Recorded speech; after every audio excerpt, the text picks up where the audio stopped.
Assalamu alaikum. Welcome to chemistry class 10 chapter number 9. Today we are going to discuss law of mass action. This is a very important long question of the first chapter of your book.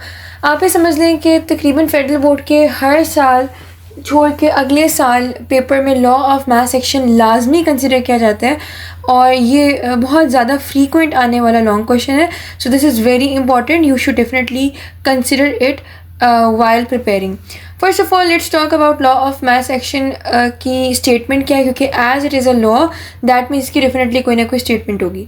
और जब हम statement की बात करते हैं, जब हम इसको state करते हैं तो statement में changes नहीं लाने होते. जैसा वो स्टेट कर रहा होता है बिल्कुल आप वैसे ही उसे एक्सप्लेन करते हैं, अपनी तरफ से एक्स्ट्रा इन्फॉर्मेशन उसमें ऐड इन नहीं करते. जब आपने एक्स्ट्रा इन्फॉर्मेशन ऐड करनी होती है तो आप एक्सप्लेनेशन में करते होते हैं, स्टेटमेंट एज इट इज़ रहने देते हैं. Let's talk about the statement. It states that the rate at which substance reacts is directly proportional to its active mass.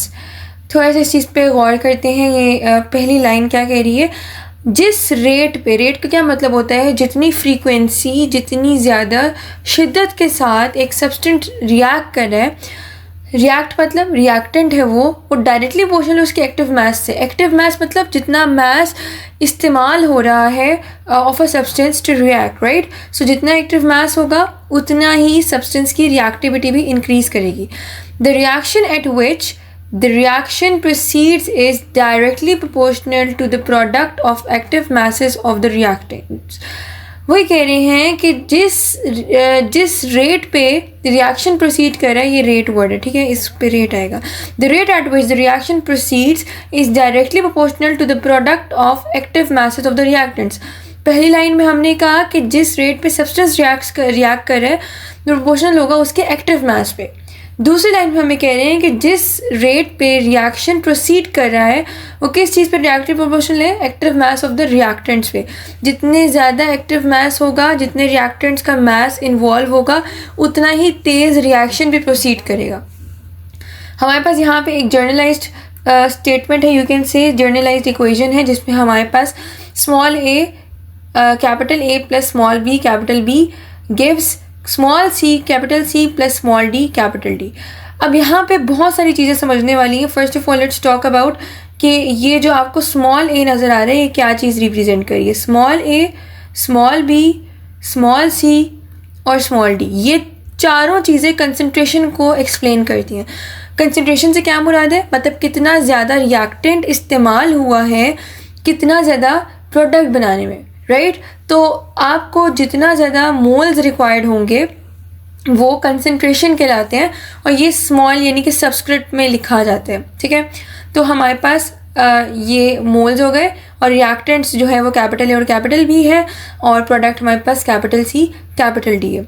आपको यहाँ पर डबल एरोज नज़र आ रहे हैं. फर्स्ट जब हमारी क्लास हुई थी, जो फर्स्ट लेक्चर हमने लिया था, तो उसमें हमने इस चीज़ को क्लियर किया था कि जो डबल एरो होता है दैट मीन्स इक्विलिब्रियम, यानी कि टू वे पे हमारे पास रिएक्शन प्रोसीड कर रहा है, फॉरवर्ड भी और रिवर्स भी.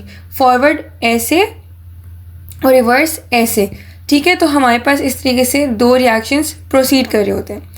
Okay, now moving towards the next points. यहाँ पे लिखा हुआ है जैसे कि हम लोगों ने एक्टिव मास में एक्सप्लेन किया था, बिल्कुल वही बात हम यहाँ पे लिखने वाले हैं. Rate of forward reaction is directly proportional to product of the reactants, right. यहाँ पे आपको ये जो स्क्वायर ब्रैकेट नज़र आ रहा है, स्क्वायर ब्रैकेट बेसिकली डिमॉन्स्ट्रेट्स कि कंसंट्रेशन की बात हो रही है कि the rate of forward reaction is directly proportional to concentration of the product of reactants.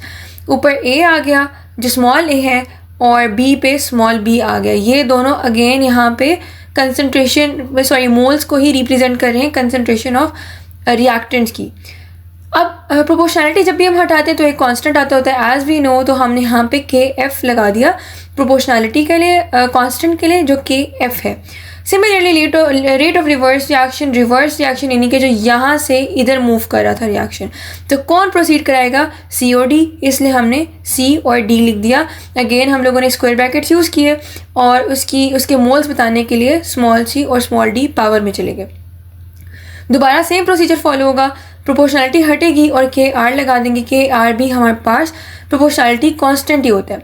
Equilibrium state का लॉ क्या था, क्या वो एक्सप्लेन करता है कि रेट ऑफ फॉरवर्ड रिएक्शन को रेट ऑफ रिवर्स रिएक्शन के बराबर होना चाहिए। ठीक है, कोई भी रिएक्शन इक्विलिब्रियम में कब होगा, जब जो ये रिएक्टेंट्स प्रोडक्ट बना रहे हैं जिस रेट से, उतने ही रेट से प्रोडक्ट्स को रिएक्टेंट्स भी बनाने हैं। तो rate of forward reaction should be equal to rate of reverse reaction, दोनों को बराबर होना चाहिए, इसलिए हमने डबल एरो लगा दिया।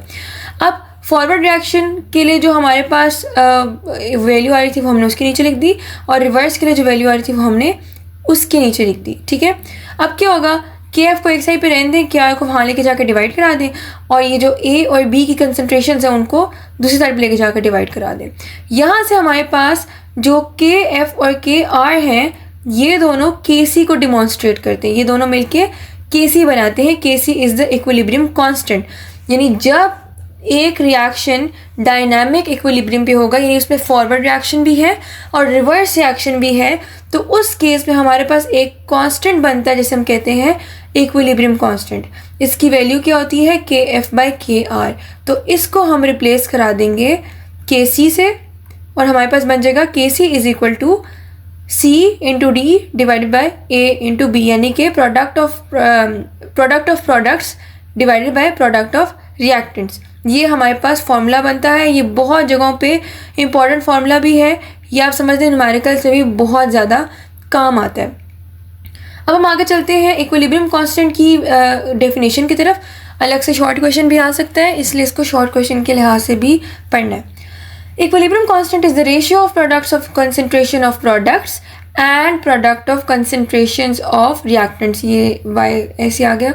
तो बेसिकली अगर हम दोबारा से फार्मूला पे देखें और इससे डेफिनेशन को कंपेयर करें, रेशियो का मतलब क्या होता है, डिवाइड होना। ठीक है, तो product of concentration of products, product of concentration of products, C ओ डी प्रोडक्ट सी थे और उनका प्रोडक्ट ले लिया, यानी कि उनके दरमियान में मल्टीप्लिकेशन हो रही है।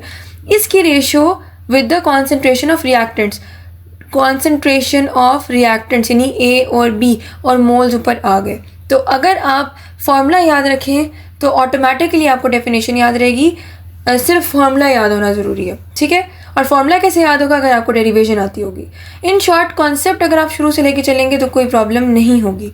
इक्विलिब्रियम कांस्टेंट के लिए एक निहायत इंपॉर्टेंट चीज़ क्या है कि इनिशियल कंसंट्रेशन ऑफ रिएक्टेंट से इंडिपेंडेंट, इससे कोई फ़र्क नहीं पड़ता शुरू में रिएक्टेंट की कंसंट्रेशन जितनी मर्जी हो, हमें एक्टिव मास से फ़र्क पड़ता है कि कितना मास इन्वॉल्व हो रहा है प्रोडक्ट बनाने के लिए और फिर कितनी प्रोडक्ट इन्वॉल्व हो रही है रिएक्टेंट बनाने में। तो दोनों का बराबर जितना काम हो रहा है उसको हम इक्विलिब्रियम कांस्टेंट के लिए फोकस में लाएंगे। अकेला रिएक्टेंट कुछ नहीं कर सकता, अकेला प्रोडक्ट कुछ नहीं कर सकता। दे आर बोथ एक्टिंग और reacting side by sides. Dependent of temperature, के सी इज़ डिपेंडेंट ऑन टेम्परेचर। अभी कैसे डिपेंडेंट है ये आहिस्ता आहिस्ता जब हम आगे चैप्टर पे प्रोसीड करेंगे, डिफरेंट एग्जांपल्स देखेंगे तो आपको हर जगह पे टेम्परेचर की वैल्यू लिखी हुई नज़र आएगी। वो क्यों, क्योंकि एक सर्टेन लेवल पे ही के सी एग्जिस्ट कर रहा होता है। कंडीशंस ऑफ इक्विलिब्रियम, ये एक इम्पॉर्टेंट शॉर्ट क्वेश्चन है, मतलब ये अकेले से भी आ सकता है और ऑफ कोर्स लॉन्ग क्वेश्चन का तो पार्ट है ही। इक्विलिब्रियम को कंडीशन, सबसे पहली बात कि इक्विलिब्रियम सबसे पहले कब अटेन करते हैं, जब कंटेनर क्लोज्ड होता है, यानी जब उसकी लिड हम लोग क्लोज रखते हैं। इसकी रीज़न क्या है, अगर एक लिड क्लोज नहीं होगी तो इस केस में हमारे पास जो प्रोडक्ट्स और रिएक्टेंट्स बन रहे हैं, लाइक प्रोडक्ट से रिएक्टेंट्स, रिएक्टेंट से प्रोडक्ट्स, तो उसमें साथ में एयर भी इन्वॉल्व हो रही होगी, हमारे पास एटमॉस्फेयर इन्वॉल्व हो रही होगी, प्रेशर जो है वो कांस्टेंट नहीं रहेगा, टेम्परेचर कांस्टेंट नहीं रहेगा, तो बहुत चेंजेस आते हैं। ठीक है, हमें वो चेंजेस नहीं चाहिए, हमें सिस्टम बैलेंस्ड चाहिए, हमें सिस्टम मेंटेन्ड चाहिए, ताकि सिर्फ और सिर्फ एनालाइजिंग जो हो वो रिएक्टेंट्स के प्रोडक्ट बनने में और प्रोडक्ट के रिएक्टेंट्स बनने में एनालाइज करना हमें पड़े। तो एक्सटर्नल तमाम कंडीशंस को ज़ीरो पर रखने के लिए लिड क्लोज होना चाहिए। क्लोज्ड सिस्टम के अंदर इक्विलिब्रियम मेंटेन होता है। First point is concentration of products and reactants remains unchanged. ये अनचेंज होनी चाहिए। अनचेंज क्यों होनी चाहिए, क्योंकि अगर ये अनचेंज्ड नहीं होंगी तो बार बार इक्विलिब्रियम चेंज होता रहेगा, डिस्टर्ब होगा। हमने बात की कि रेट ऑफ फॉरवर्ड रिएक्शन को रेट ऑफ रिवर्स रिएक्शन के बराबर होना चाहिए। अगर प्रोडक्ट चेंज हो रही है और रिएक्टेंट चेंज नहीं हो रहा तो फिर से दोबारा से आपके पास जो है वो इक्विलिब्रियम हट जाएगा। अब प्रोडक्ट चेंज नहीं हुई, रिएक्टेंट चेंज हो गया, दोबारा से हमारे पास इक्विलिब्रियम हट जाएगा। So they both should be unchanged. Temperature remains constant as we talked earlier, pressure and volume remains constant. इन तमाम चीज़ों को, यानी तमाम जो एक्सटर्नल कंडीशंस होती हैं उन सब को कांस्टेंट होना चाहिए, so that you get the right equilibrium, आपके पास एक इक्विलिब्रियम कांस्टेंट आए। So today we talked about law of mass action, जिसके अंदर हमने स्टेटमेंट को पढ़ा, उसके बाद हमने जेनेरिक फॉर्म ऑफ इक्वेशन पढ़ी, फिर हमने उसकी डेरिवेशन देखी by using the equilibrium state rule, और वहाँ से हमने केसी की का फार्मूला निकाला जो न्यूमेरिकल्स में हम इंशाल्लाह इस्तेमाल करेंगे, केसी की डेफिनेशन निकाली, डिपेंडेंस और इंडिपेंडेंस निकाली, और फिर कंडीशंस फाइंड आउट की। If you have any question you can freely ask us in the comment section, we will definitely reply you there. Wait for our नेक्स्ट वीडियोस, टिल देन अल्लाह हाफिज़।